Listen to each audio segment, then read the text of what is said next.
This is True Voice Unfiltered, the podcast where raw truth meets real transformation. I'm your host, Daria Anne, ghostwriter, content strategist, and holistic health warrior. No, I'm not a doctor, nurse, nutritionist, or any kind of medical professional, and this show does not dispense medical advice. I'm just an informed patient sharing what I've learned on my own healing journey. I also interview accomplished authors, speakers, entrepreneurs, and functional medicine practitioners who are transforming lives. If you're ready to break free from the sick care system, reclaim your health, and transform your life, you're in the right place. Let's get unfiltered. Hi, everyone. Welcome to True Voice Unfiltered, the podcast where raw truth meets real transformation. And today, for episode 8, I'm very excited to welcome a guest to discuss a topic that unfortunately affects us all, and that is cybersecurity. It affected me and the rest of my family personally last year, a year ago, December 2024, when my own mother was a victim of really a malicious scam that started online and unfortunately ended up in person. Now, I'm very grateful. We were all very grateful that my mother was not injured or harmed in any way physically, but it was really scary, and we were able to get her money back, and that's kind of a long story. But the point is, whether you're a business, an individual, an elderly person, younger person, these scams affect us all. So I'm very excited to welcome to episode 8 my guest, Marc Weathers. And I'm going to tell you a little bit about Marc here. Marc Weathers is the visionary CEO and founder of Red Rabbit Security, a cutting-edge cybersecurity firm dedicated to protecting small and mid-sized businesses from today's most pressing digital threats.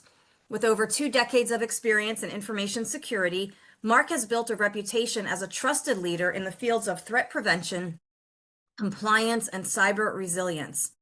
Marc's expertise spans the full cybersecurity spectrum, from penetration testing and risk assessment to advanced threat detection and incident response. Under his leadership, Red Rabbit Security has pioneered a subscription-based cybersecurity model that delivers enterprise-grade protection to businesses that previously lacked access to affordable security solutions. His approach blends technical precision with strategic foresight, empowering clients to stay ahead of ransomware, phishing, business email compromise, and emerging AI-driven attacks. An advocate for security awareness, Marc frequently conducts cybersecurity training sessions, speaks at industry events, and consults on regulatory compliance for cyber insurance and data privacy laws. His leadership at Red Rabbit Security reflects a core belief. Cybersecurity isn't a luxury, it's a business imperative. Marc continues to innovate and inspire in an ever-evolving threat landscape, making Red Rabbit Security a force multiplier for businesses determined to defend what matters most. And I asked Marc about his True Voice story, and he says, "I've built my career at the intersection of technology, security, and business growth, but my true voice comes from embracing authenticity and resilience. Along the way, I've learned that leadership isn't just about solving problems, it's about listening, telling the truth, and creating space for transformation. My journey has been one of turning challenges into opportunities, aligning purpose with profession, and helping others find clarity in complex systems." So Marc Weathers, welcome to True Voice Unfiltered. Thank you. Thank you for having me. It's really wonderful to have you here. And this is really a topic that's actually near and dear to my heart. And we're going to get to that a little later in the interview. But I want to let everybody know that Marc Weathers is the author of Phishing, Vishing, and Smishing, oh my, How to Outsmart Digital Con Artists Before They Multiply Like Rabbits. And I got to tell you, Marc, I love the cover. I mean, that is one of the best covers I've seen in a book. So, before we get started and talk more about the book and your business, can you define each of those things in your title, the phishing, vishing, and smishing, for people who may not even know what that means? Sure. Phishing is email. Those are unwanted scam emails. Vishing is voice. Now, remember, I don't make these names. These names are industry names, but Vishing stands for voice, and smishing is text. So that's been on the rise, a lot of texting scams. And we can get into that in more detail, how that works as well. But yeah, that's what it stands for. And it's very scary. And it seems like as the internet has gotten more sophisticated, so have all of these things. And of course, the advent of smartphones. We'll get into that in a bit. But I want to ask you, why did you decide to write a book about all of this? I've had Red Rabbit Security, my business, for 7 years. And one of the reasons I started that business was to bring enterprise class security products and services to small, medium-sized businesses. Well, under that same thought process, I said, a lot of small businesses and just everyday consumers don't understand what the threats are and how they're classified, and more importantly, how to spot them and protect themselves against them. So that was the driving motivation behind the book. Yeah, and it's a great book. I want to let everybody know that I got it the other day and I've been reading it. And one of the things I very much appreciate, Mark, is how you break things down into simple terms. So you don't talk down to people, but you explain things in a way that a non-techie like me can understand. Because I use a lot of these things, but I truly do not really understand what goes on the back end. Yeah, so it's complex. Security, cybersecurity, and technology can be complex. And a lot of folks in our industry, they use big acronyms and very complex terms. It's not rocket science, though. I mean, if I can learn how to do it over the past 30 years, that was my goal. It was to show you it's not as complex as it sounds, right? Phishing, yeah, unless you in the industry, typically you may not know what that means. Phishing is also very unheard of. You don't hear that term in the media a lot. You don't hear smishing, you hear phishing, but you don't hear other. And those are social engineering attacks. And those are the most successful attacks out there. So can you explain a little bit more about them, those types of attacks? Sure. So, in phishing, you have primarily, a couple of different areas that they go after. The first one is just a general phishing email. That's just casting a wide net, sending millions upon millions. Today, it's so easy and so inexpensive to send millions of emails. Google blocks billions of phishing email all the time. Think about it. It's so easy to send it out. So in that case, they're just sending mass and see who clicks. All you need is one victim to click, and it pays for itself. And then there's targeting phishing emails. It's called spear phishing. That's when I have a CEO of a bank and I really want to get into the bank or his credentials for the bank. Or you might be a wealthy person, or you might be a landlord, which brings you into the next category. It's called business email compromise. And those, I think, in the business community are the most harmful. That's where they compromise either your computer or your email account and then act as you. And there's a lot of things that they do. For example, they redirect your inbound emails so you don't see the responses to your phishing emails. An example would be a landlord saying, hey, I got a new bank account and I want you to send the rent to this bank account. And it comes from the landlord's email. You, as the tenant, don't know any different. And so you say, oh, okay, let me send my rent here. And that's how they get you. And that's one of the most successful and rising forms of phishing compromise out there because it's so successful and so easy to do. That's brutal. Well, if I may share a personal story. So my own mom, now she's 94, but she's very sharp. She's a very sharp 94. She's always been a very smart, savvy woman who can see through things. But last year, about a year ago, was actually Christmas of last year. I believe it started out as email, and it might have been one of those involving like Norton antivirus or some type of antivirus program claiming, oh, your computer's not protected. You didn't pay. And I live in Florida. I wasn't here when this happened, so I don't really fully understand what completely happened, but they got into her head somehow. And the next thing you know, this guy convinced her that she had to pay all this money. Now, initially, they wanted her to pay $30,000. I mean, it's crazy when I even think about it that they had her so emotionally manipulated that she would even consider doing this because she's a very smart woman, as I said. And what's terrifying is this whole scene unfolded by her meeting some thug out in her driveway. And thank God, I mean, she only gave him $6,000. I say only, I mean, $6,000 is a lot of money for her. It is. But it could have been 30,000. So for some reason, she gave him 6,000. And anyway, we ended up calling the police and they said, oh my God, you guys have no idea. We deal with this every single day. They've moved on to someone else. We're pretty confident that she's safe, but I think they did send somebody over to like sit outside for a while in the police car outside of her house. And it was terrifying. And we ended up getting her reimbursed through, Pennsylvania has like a department for victims of crimes like this. So she eventually got the money, but it took 6 months. But I mean, it was just terrifying. And to me, it seems like there's a whole psychology behind this. So can you speak to that a little bit, Mark? Sure. You know what makes a good salesperson? Because in the end, you're selling your scam to the victim. That's what you're doing. You're selling. So what sells? Fear and greed. And that's what they go after. So they'll scare you in some way to make you conform to whatever they're asking for, or they use greed. Hey, if you give me 100, you'll get 1,000. That type of concept. And so when they're very skilled at people. And so once they get you on the hook, once you click that link, once you open that application, once you connect to them and they can verbally talk to you, then it's a lot easier to scare you because now you get the sense of the person. This person's elderly, it's a man or it's a woman, and all those little details they pick up as they're communicating with you.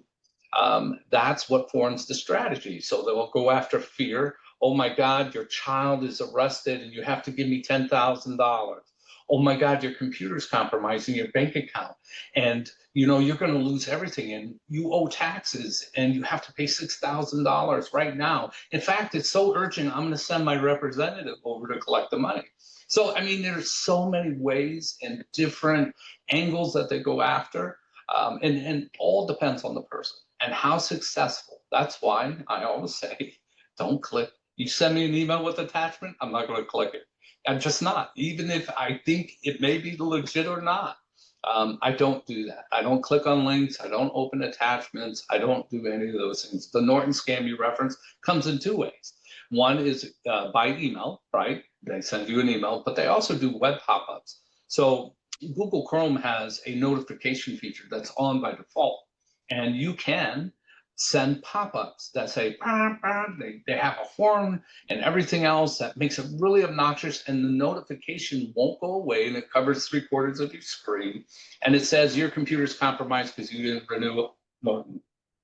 And that's probably how your mother got initiated. Yes. Call this 800 number and you're transferred over to Pakistan or India or some other call center where his name is George. And he then begins the conversation, right? So again, it's all dependent on the type of scam, who the criminal actors are. But remember, as I've said often, you don't need a gun anymore to rob somebody. You need a keyboard and a mouse and a good story. And so it's just sales. If you break it down simple like that, and you understand that they're trying to sell you, it's like you have your guard up when you go into the, I don't know, mattress. I don't know if you've ever shopped for a mattress, but as soon as you walk in the showroom, they jump all over you, right? Yes. And just inform you. Well, it's the same thing. Yeah. So if you have your guard up when you're doing that, have your guard up on the internet all the time. Yes. All the time. And don't answer the phone. Don't communicate with them. You get pop-ups like that, restart your computer. It'll make the notification go away if you can't do anything else and get rid of it. There's a way to do it by opening up your task manager and right-clicking on Chrome and end task. That's complex, right? Most people don't know how to do that. So restarting your computer would simply do it for you. Wow, that is really good to know too, because I'm not a techie, so that is good information to have. And I just want to let everyone know, with my mom, we changed her cell phone, we changed her home phone, we changed her bank account. It was a whole big mess, which meant we had to redirect like her social security direct deposit and all of that stuff. And I just want to say one more thing on May this I ask, how much did you spend, do you think, on doing all those changes? If you had to equate your time and labor, and then obviously the hard costs, right, of doing all that, how much do you think it Yes. cost you to recover Well, from and I that have to event? be, my brother probably spent, I don't know, countless hours just trying to figure out, working with the bank. Now, let me just back up and just say it was 3 different branches. My mother was almost in a trance, really. The first branch did try to stop her, then she went to another one, and then a third one. And so my brother initially went through, I think, the loss prevention at the bank. I'm not going to say what bank it was, but it's a national bank. And they were like, well, we're sorry, the one person tried to stop her and she kept going, but they did say, well, she lives in Pennsylvania. Why don't you pursue this through, I forget the name of the department, but it's a department that helps victims of crimes like this. But that, I mean, I would say hours and hours of his time. I mean, I'd have to ask him, but several And hours, then hard probably. dollars. How about hard dollars? How much cash did it cost you to recover from that event? Well, I mean, she lost like $6,000 right away, and probably even more than that by the time all was said and done. And just even and time is valuable too. I mean, even the time it took to like redirect Social Security and all of her direct deposits, because she gets a pension from my dad. into like these new bank accounts, set up the new bank accounts. And I also want to speak to not just the money and the time, but just the emotional toll that it took on my mother for the Sure. longest time. I mean, she was beating herself up. I can't believe I did this. I'm so smart. I should have known better. I said, Mom, these people are sophisticated. They know how to manipulate. And actually, I spent lots of years in digital marketing. So I understand the whole fear of missing out, that whole fear factor. I mean, marketing is manipulation. I'll be very honest. Even when it's for a good thing and you're trying to sell like a legitimate product or service, you're still manipulating people. And so I Sure. see the parallels here. So I think in terms of the emotional cost, it was probably a good 6 to 8 months before she really put it behind her.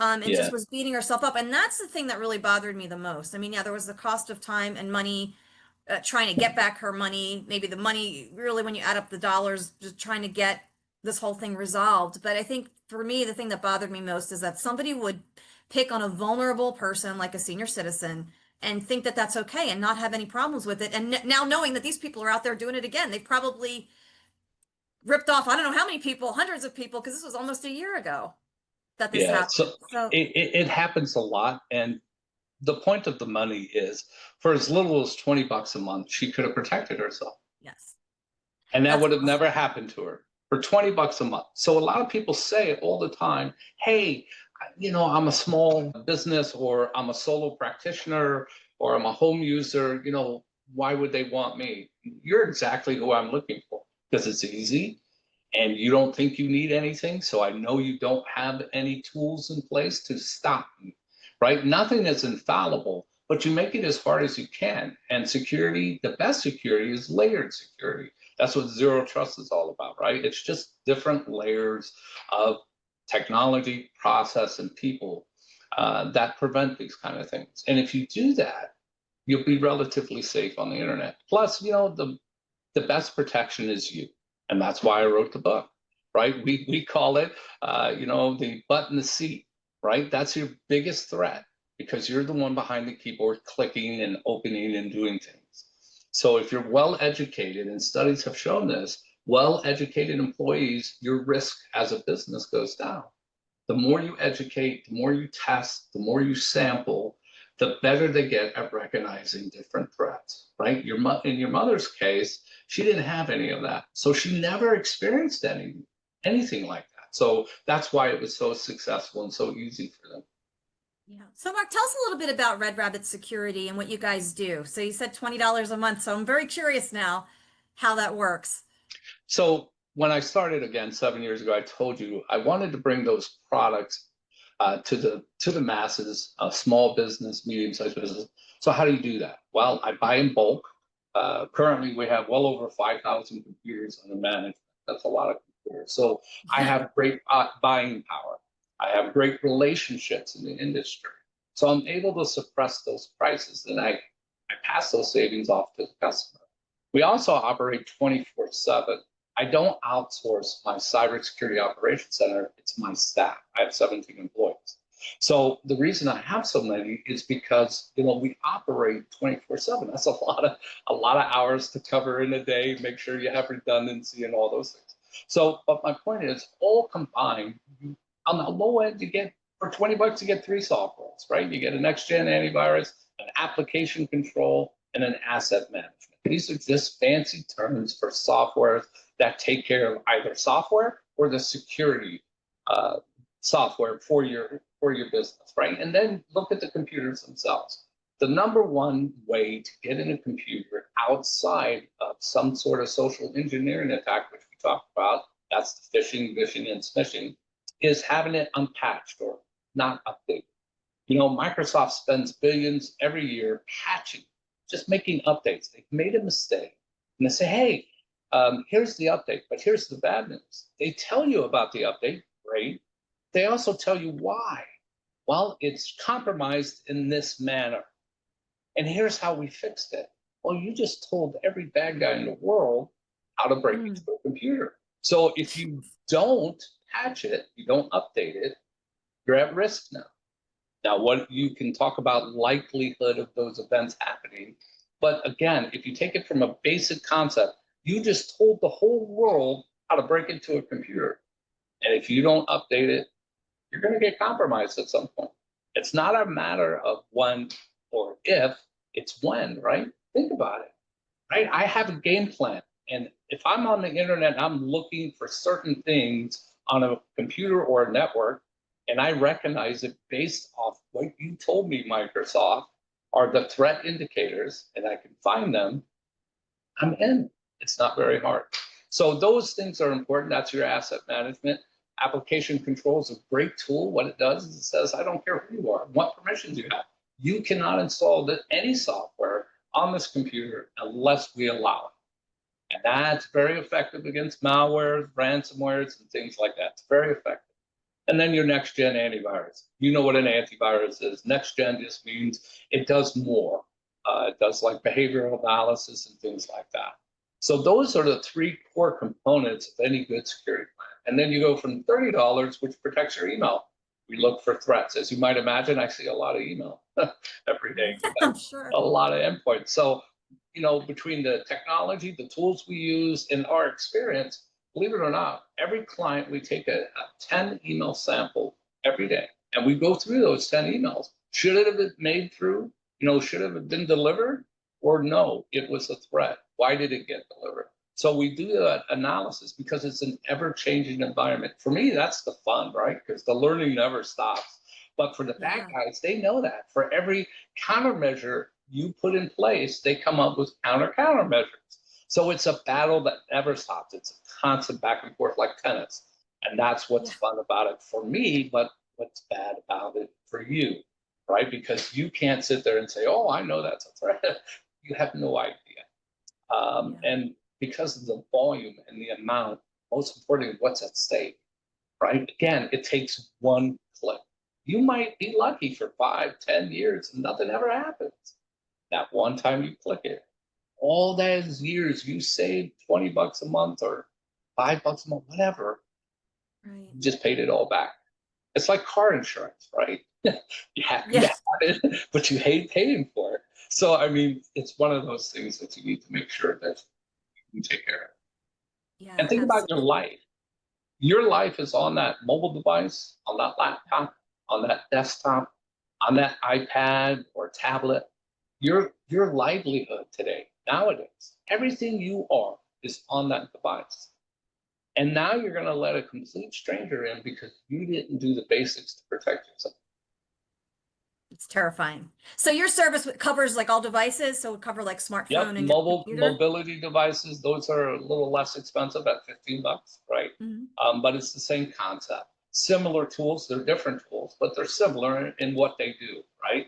So we're looking to make sure it's patched and updated. We're looking to make sure we prevent things from being installed, and then we make sure we're looking for threats. And that's essentially cool.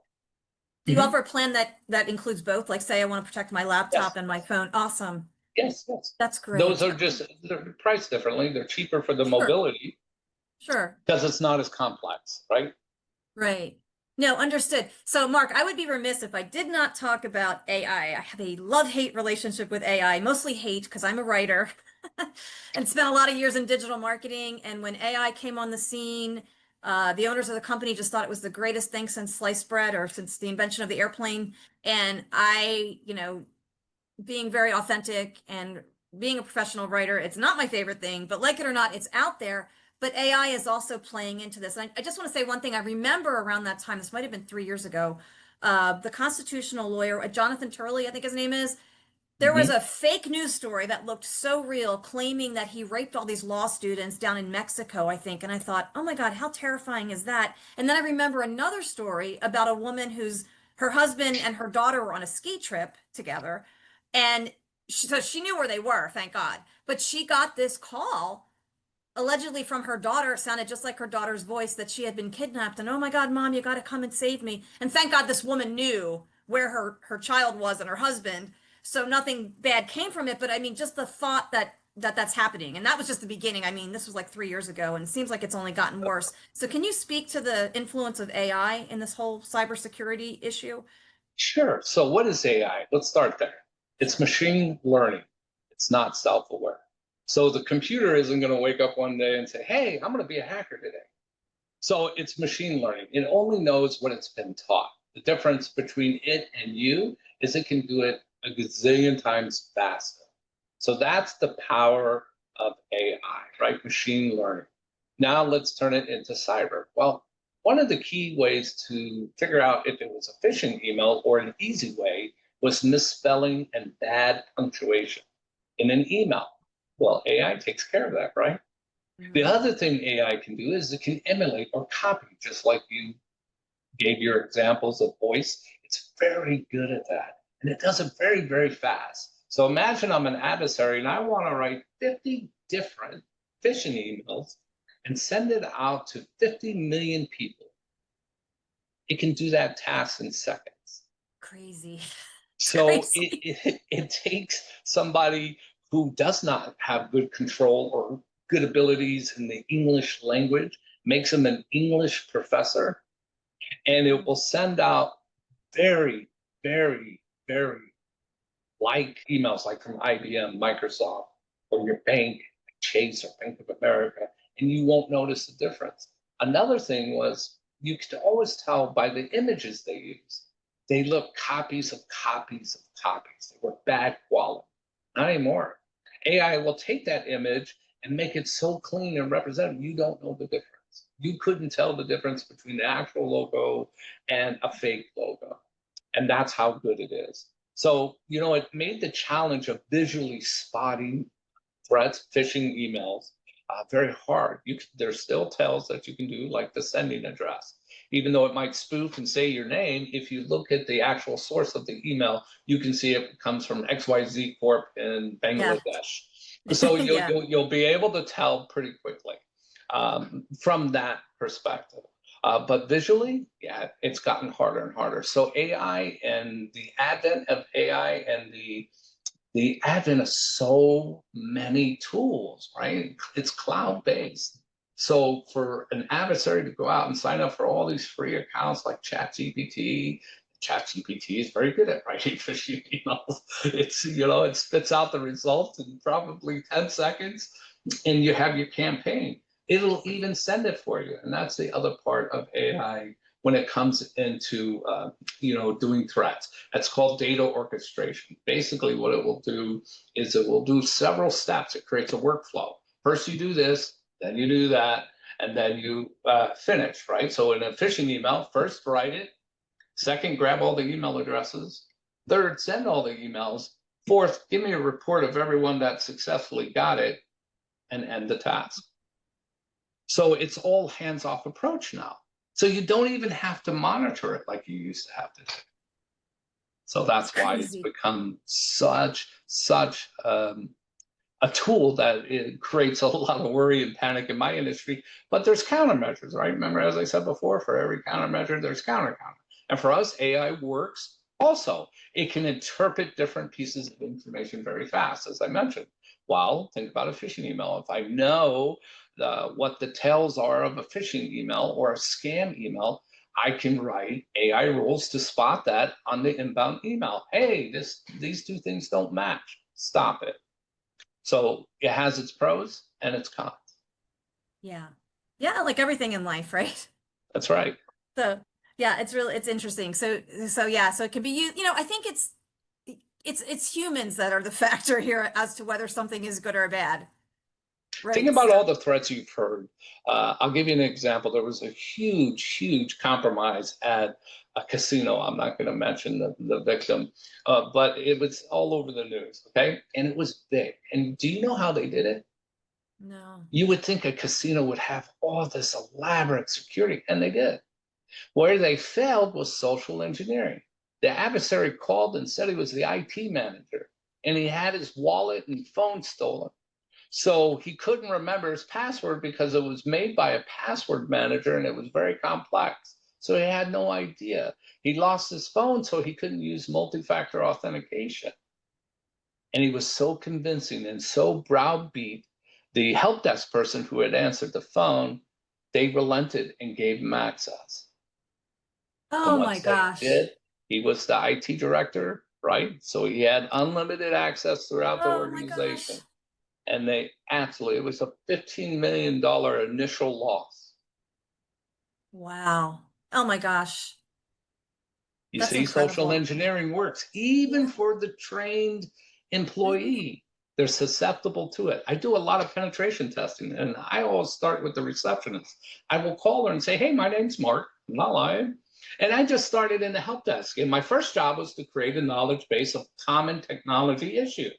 Well, I don't know anybody, and so I don't know who to ask to help me out with this and test. So would you mind if I sent you an email with the link, and would you check it out and tell me what you think? Oh, no problem. A receptionist is to be helpful. That's her job. She's supposed to help you out. You already identified yourself as an employee. You're new, so she's not going to find you in any directory. I'm going to send a spoofed email with the company email domain. It looks like it, right? And she gets the link, she clicks it, and I own the computer. Insidious, man. It's just unbelievable. We're a long way from the days of the Nigerian prince. Remember years ago, that was like the big scam. But that's how simple it is. But training and education, had that receptionist been taught to not do that, not respond to those, or verify. You know, there's an old adage, trust but verify. Yes. You know, I trust that you're telling me the truth, but I still need to verify it, right? So my point is that they need to train. Had she been properly trained, that threat would have never happened. That casino threat would have never happened. It would have never happened had they been properly trained. Yeah, absolutely. Now, Mark, is that something that your company does? I know I Yes, read in your we bio. do. Part of those subscriptions that I mentioned is training and education, depending on your compliance requirement, right? Like doctors, HIPAA, Sure. you know, things like that. They have higher compliance requirements. But it's either every 6 months or every year. You can also call our staff at any time or email us at any time if you think something's a threat or you have a question about an email. Hey, this looks suspicious. Send it to us. We get tons of those requests every day. We get phone calls every day. Hey, I got a call from a supposed doctor office, or every scam you can think of. Guy claiming to be the IRS or this, that. Sometimes I call those numbers back, and I have so much fun with them. But anyways, the point is that, you know, we're here. That's our job. That's what we do all day long. So we don't mind answering those questions. That's fantastic. So, but when you do these trainings, are they in person generally, or do you do webinars? How does that work? Depending on the client, right? Okay. So I'll do a Zoom like this, either live or recorded or in person, depending on the client, right? And depending on the size of the client. If it's a one-off and you want to meet for a coffee and have an hour discussion, I'm happy to do so. If it's you know, a larger company and they have a big boardroom and they want everyone to go in there and get trained, sure, why not? As long as the information gets across and it's a back and forth, right? That's what's absolutely. Yeah, and I think this, you know, you work with all types of businesses then, correct? Sure. Whether they're totally online or brick and mortar. That's right. Large, small. Because the threats are the same, right? Yeah. Again, remember, 9 times out of 10, they don't know who you are unless you're targeted, right? As I mentioned before, it's a blank campaign. They're just throwing a big net out there and seeing what they catch. Wow. Ugh. It's so infuriating. I mean, if these people would just pour half of their energy into doing something productive for the world, it would be a much better place. You know, remember what I said. It doesn't take a lot to become a cyber criminal. You don't need a gun. You just need a computer. You're down and out and you want to make quick money because you heard through the grapevine that Jack made $10,000 off a little lady from Illinois. Right? And so you research on the internet. That information is widely available. And as you read and educate yourself, you become more and more skilled. But just remember this: every click of the mouse, every stroke of the keyboard is recorded somewhere. And so if you do something, you're going to get caught, especially if someone's looking for you. It's just a matter of time. Yeah. And it's interesting, just getting back to like the phone. Now, what is this again? This is smishing? Smishing or vishing, right? It depends. Smishing is texting, right? Okay. So the text, think of them just as emails. It's the same concept. They're going to send you a link or send you a phone number to call using the 2 things, fear or greed, to scare you into, or greed to get you to buy into something. You know, it's the UPS. Oh, your shipment stuck in Canada. Click this link to look at the tracking. This is the IRS and your social security number has been compromised. You need to go to the Social Security Administration, click this link. I mean, there's hundreds of them. Well, the most recent one that I've had, I haven't had it in a while. It seems like these things come in like waves. Yep. It'll be quiet for a long time, and then all of a sudden, like every day, I'll be getting some kind of crazy text message. The latest one was Florida Turnpike. You owe money. You better pay this now. I forget what the threat was. And I'd be like, delete and report junk, delete and report junk. You know why? They're smart. But do you know why one thing will become prevalent and another thing will not? And it's based off results. It had someone not clicked on the Florida, Easy Pass scam, you would never see it again. But someone clicked on it. So I'm the adversary. Oh crap, that worked. Let me just blast it out as many times as I can. Yeah. Oh my gosh. That's so much like marketing. Like when you do the A/B testing. I mean, in marketing, like I said, when you're promoting a legitimate product, fine. But like it's that human element that makes something good or bad. That's right. Man, that's infuriating. But it's true, right? And it's sad, right? I feel bad for victims all the time. I can help you post-compromise, but I really, really, really would like to prevent it from happening at all, right? I get lots of calls of people I've talked to, either one-on-one or in groups. Hey, Mark, I got ransomware. Or, hey, Mark, my computer's acting funny. I think it's compromised. Again, they regret not spending a little money up front because it's very expensive to clean up afterwards, right? You have to wipe out the computer. You have to sanitize all your data. If you use a professional, very expensive, right? And then you have to start over. And then think about reputation loss. You're a business. Let's say you're a small vet. It's you and maybe an assistant in a small town.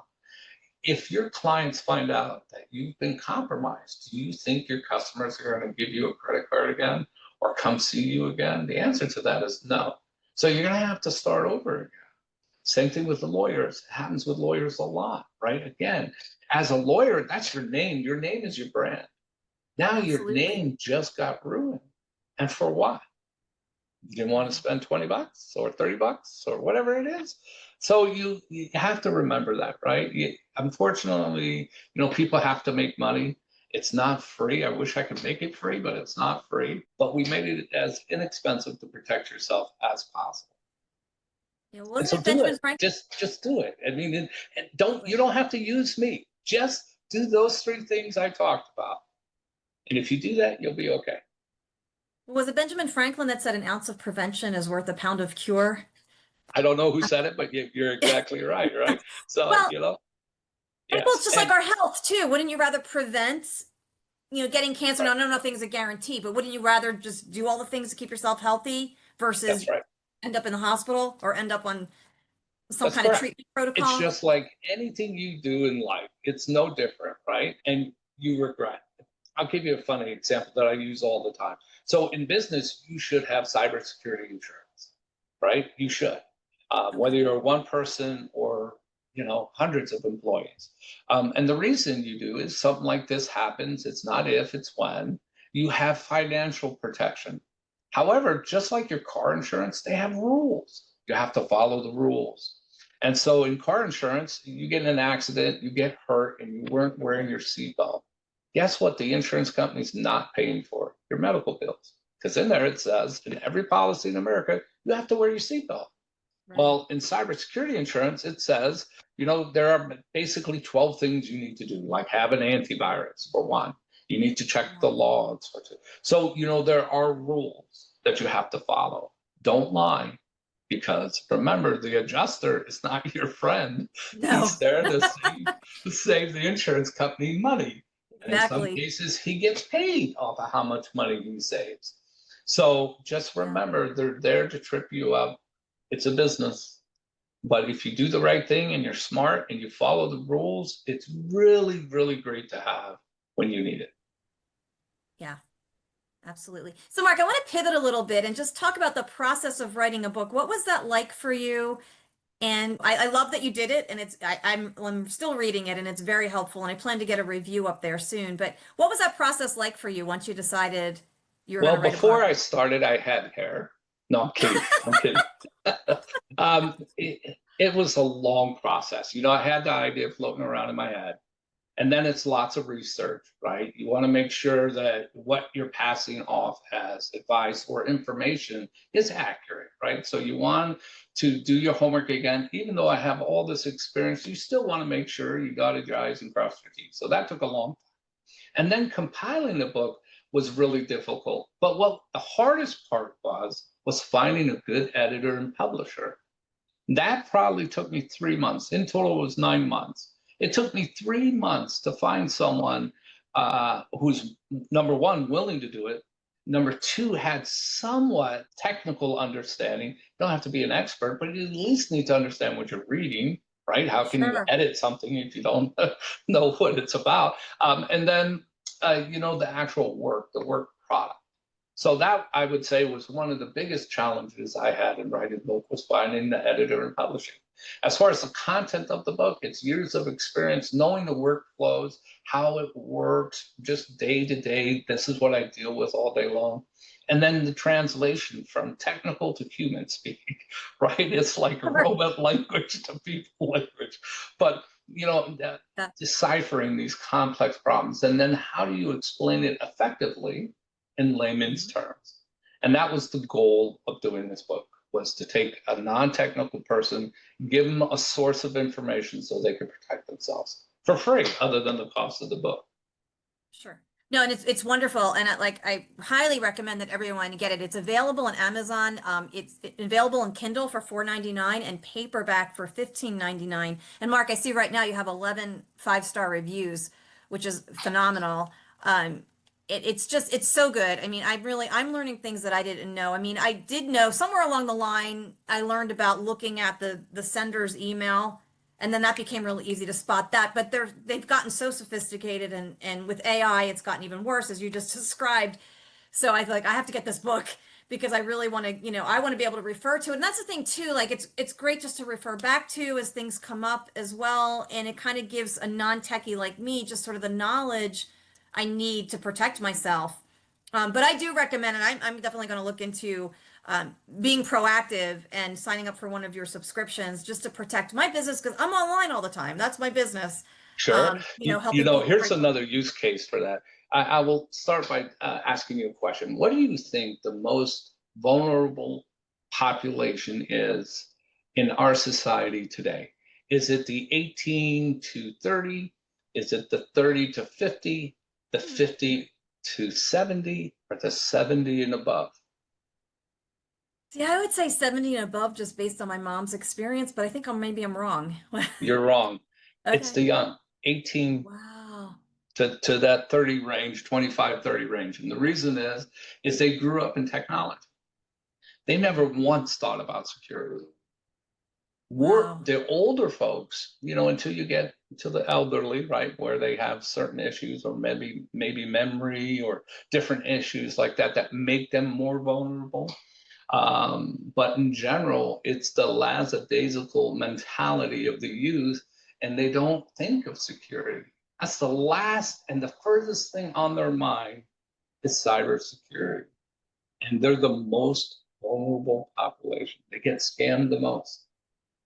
Wow. Well, I'm going to make sure that my nieces and nephews listen to this podcast. It's true. It's true. I was shocked too when I heard those stats. I'm like, what? Wow. And then I had to look into it. And it's accurate because of that reasoning. They surmise that's the reason, right? No one really knows why a person gets scammed or not.